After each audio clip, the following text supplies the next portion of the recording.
O'zbekistonda bir erkak aliment to'lashdan bo'yin tovlab, tandirning ichiga yashinib oldi. Ochig'i juda ham kulgili va achinarli holat. Ajralishlarni bir chekkaga surib turgan holatda o'zi nimaga aliment to'lashdan qochishadi? Bu birinchi holat emas. Qisqacha o'zimning shaxsiy fikrimni tushuntirib berishga harakat qilaman. O'zbekistonda ajralishlar oshib bormoqda. Buni garchi yashirsa ham, ajralishgandan keyin agar o'rtada farzand bo'lsa, 99% ayol kishida qoladi.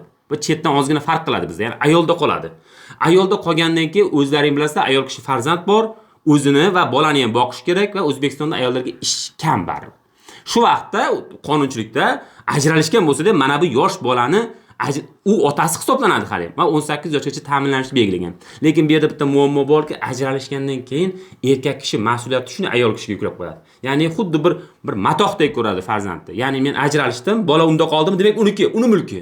Meni hech qanaqa aloqam yo'q dedi-da, aliment to'lashdan qochadi. Afsuski, hatto ishlab tursa ham, oyligi bo'lsa ham, o'sha boshqa bir pastroq ish topib, o'sha past oylikni ma'lum bir foizini beradigan erkaklar ham yo'q emas.